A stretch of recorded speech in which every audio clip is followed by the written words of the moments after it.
안녕하세요. 난공공무원학원 국어 권기태입니다. 2월 22일 월요조회 시작하겠습니다. 자, 우리 점점 이제 시험이 다가오고 있는데요. 오늘 제가 드릴 말씀은요. 실전과 항상성이라는 겁니다.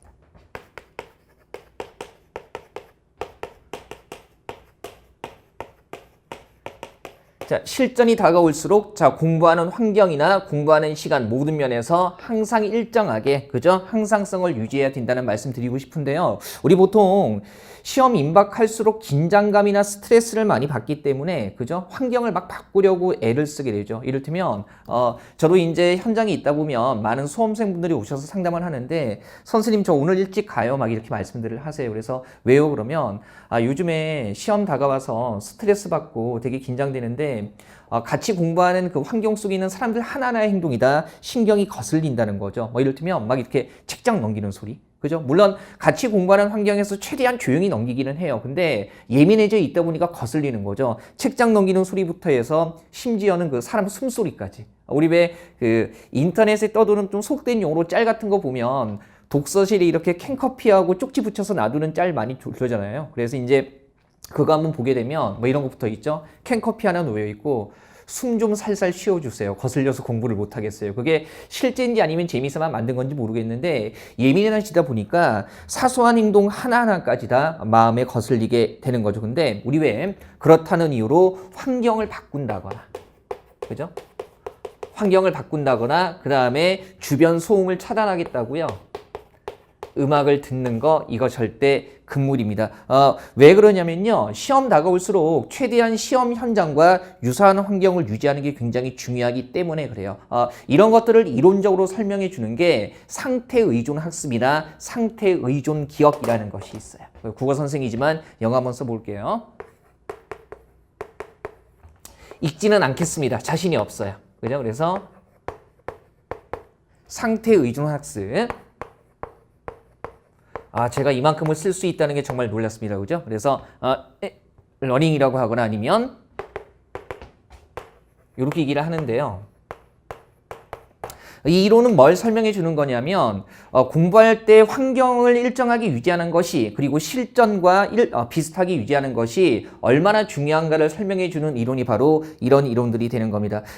이제 한때 미국에서 쥐를 가지고 실험을 한 적이 있어요. 그 대학 교수들이 무슨 실험을 했냐면 우리나라도 마찬가지겠지만 젊은 사람들이 이제 시험 준비하면서 좀 갑갑하고 짜증나고 그러니까 만취 상태는 아닌데 술을 홀짝홀짝 맥주 같은 거 옆에 두고요. 조금씩 마시면서 공부를 하는 거예요. 그래서 과연 이 공부하는데 좀 마음의 긴장을 풀어주고 하니까 도움이 될까라는 게 궁금해서 쥐를 가지고 먼저 실험을 하게 되죠. 그래서 쥐를 가지고 무슨 실험을 했냐면 이제 쥐에게 술을 먹인 다음에 미로 찾기를 시킨 거예요. 그래서 여러 번 반복하다 보면 끝내는 쥐가 그 미로를 학습하게 되죠. 아주 복잡한 미로가 아니라면. 그래서 이제 술 먹인 쥐에게 미로를 찾게 한 다음에 술이 깰 때까지 기다렸다가 다시 미로 찾는 실험을 한 거죠. 그래서 맨정신에 미로를 찾게 했을 때 그 다음에 학습을 시켰던 술 취한 상태에서 아주 심하게 취한 건 아니고 술을 어느 정도 먹인 상태에서 미로를 찾게 했을 때 이렇게 해서 이제 실험을 해서 결과를 비교를 해봤는데 우리 왜 상식적으로 생각하면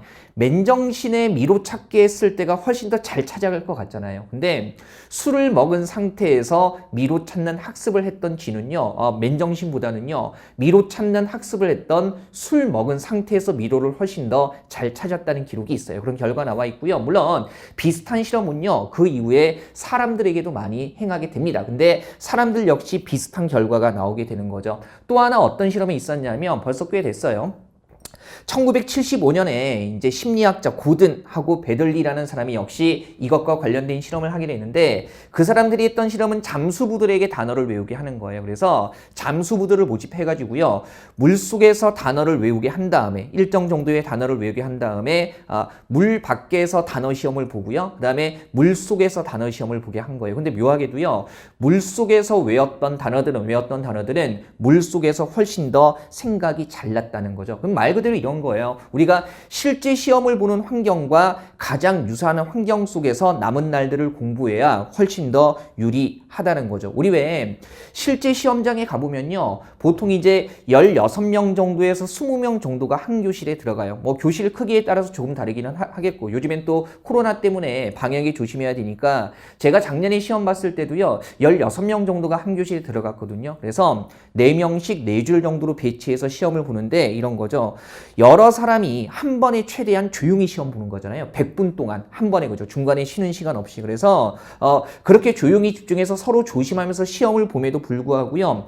시험지 넘기는 소리, 그 다음에 살짝 움직일 때 미세하게 삐걱거리는 소리 이런 게 아예 안 나는 건 불가능해요. 그리고 특히 이제 시험이 이제 종료 10분 전입니다. 마무리하세요 그랬을 때 부스럭부스럭 하는 소리들이 날 수밖에 없어요. 실제 시험 환경이 우리 어디에서 공부하는 거하고 상당히 유사한가요?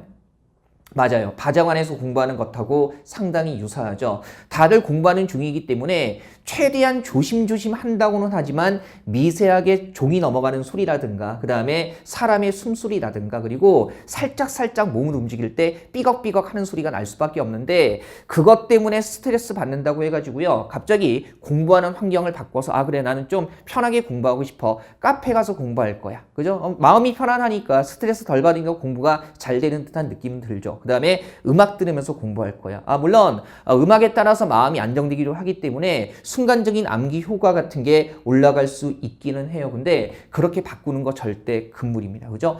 실제 시험 현장과 가장 유사한 환경이 바로 우리가 공부하고 있는 바자관이에요. 그래서 그쪽에서 끝까지 바자관에서 끝까지 공부를 하시는 게 맞습니다. 이게 환경을 바꾸지 말아야 되는 게 왜 또 중요하냐면 우리 시험 볼 때요. 기억이 안 나는 경우들이 있어요. 분명히 공부를 했는데 명확하지 않을 때 연상하는 좋은 방법 중에 하나가 그죠? 그러니까 배웠던 적은 있고 학습한 적은 있는데 갑자기 생각나지 않을 때 연상하기 가장 좋은 방법 중에 하나가 내가 공부했던 환경을 떠올려 보는 거예요. 그래서 내가 맞아 여기에서 이런 내용 공부했었지라는 거 떠올리면요. 그 환경과 연계돼서요. 공부했던 내용, 갑자기 생각나지 않았던 내용들이 떠오르는 경우들이 훨씬 많습니다. 제가 무슨 말씀 드리는 거예요? 그러면 이런 거죠.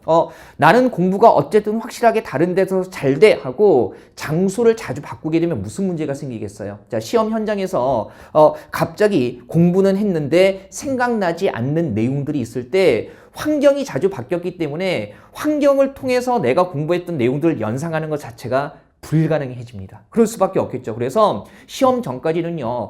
약간의 스트레스 참아가면서 약간의 주변에 장애가 되는 요소를 참아가면서요. 계속 공부 장소를 실제 시험 현장과 가장 유사한 바자관 같은 곳에서 일정하게 유지하는 게 굉장히 중요해집니다. 그것이 이제 실제 시험에 대비하는 것에도 도움이 되고요. 환경을 일정하게 유지하는 것이 생각나지 않는 내용을 연상할 때도요. 확실하게 도움이 돼요. 무슨 말씀인지 아시겠죠? 그래서 이게 무슨 선생님은 난공학원에서 강의하는 강사니까 바자관에서 그냥 공부하라고 하시는 거 아닌가요? 제가 말씀드렸잖아요. 무슨 이론이 있다고 했어요? 그죠? 상태의존 학습, 상태의존 기억이라는 심리학과 학습 이론에서요. 이런 것들은 검증이 된 거기 때문에 힘드시더라도요. 지금 바자관에서 공부하고 시간 유지하는 패턴은요. 끝까지 일정하게 유지를 하셔야 돼요. 그죠? 그 다음에 또 한 가지 말씀드릴 부분은 실제 환경과 가장 유사한 상태를 계속 유지해야 된다고 했잖아요. 그래서 우리 보통 국가직 시험이나 지방직 시험 같은 경우에 토요일에 보죠. 그죠?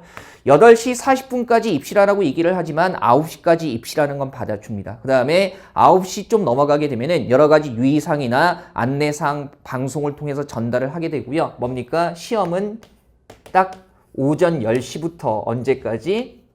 100분 동안 11시 40분까지 진행이 되죠. 그러면 여러분들이 실전과 가장 유사한 환경을 일정하게 유지한다는 차원에서 이제 시험을 앞두고는요. 매주 토요일 같은 시간대에 무조건 5과목 모의고사 풀이 훈련 하셔야 됩니다. 물론 시험 다가왔을 때 실전 대비하기 위해서 모의고사 훈련은 많이 하면 할수록 좋아요. 그래서 번외로 하는 것도 하는 거지만 그죠? 평상시에 하는 것도 하는 거지만 반드시 해야 되는 게 매주 토요일 10시부터 11시 40분까지 100분 동안 그죠? 우리가 실제 시험 보는 시간에 5과목을 한꺼번에 100분 안에 소화하는 연습을 이제 지금부터 하셔야 됩니다. 물론 난공 공무원 학원 우리 학원에서 여러분들 시험지도 많이 제공해 드리고요. 매주 토요일마다 뭡니까? 거의 실전 모의고사도 보죠. 꼭 참석하셔야 된다는 얘기고 설령 참석 못하는 경우가 있더라도 혼자서라도 해주셔야 된다는 겁니다. 이거 꼭 지켜주셔야 돼요. 그래서 실전 다가왔을 때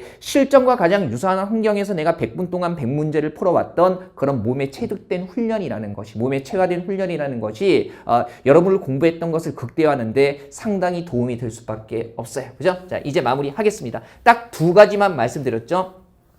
결과적으로 이론들은 필요 없고요. 정말 중요한 건 뭡니까? 예, 공부하는 환경. 그죠? 다소 사소한 소음 때문에 신경이 쓰인다고 할지라도 공부하는 환경은 어디로 일정하게 유지하라? 바자관으로 일정하게 유지를 하라. 왜? 실제 시험 환경과 가장 비슷한 공간이기도 하고요. 그 다음에 실제 시험장에서 날 수 있는 어떤 미세한 소음들이 있는 공간이기도 해요. 그래서 공부하는 환경을 일정하게 유지하라는 거. 그 다음에 또 한 가지는 뭐예요? 자, 모의고사 개별적으로 연습하고 계시겠지만 매주 토요일마다 실제 시험 보는 시간, 즉 오전 10시부터 그죠? 그 다음에 오전 11시 40분까지 국어, 영어, 국사, 공통과목 포함해가지고요. 본인이 선택한 과목 5개를 한꺼번에 푸는 연습을 꼭 하셔야 된다는 겁니다. 마지막에 되게 지치고 힘드실 텐데 마음의 위안이 되는 얘기보다는요. 더욱더 자신을 옥죄라는 얘기 이런 말씀드려서 정말 죄송하기는 해요. 근데 지금의 이 고통스러운 시간들이 여러분들에게 합격의 기쁨을 선사해 줄 거라는 거 저는 반드시 믿습니다. 확신하기도 하고요. 자, 끝까지 화이팅 하시기 바랍니다. 이것으로 월요조회를 마치도록 하겠습니다. 감사합니다.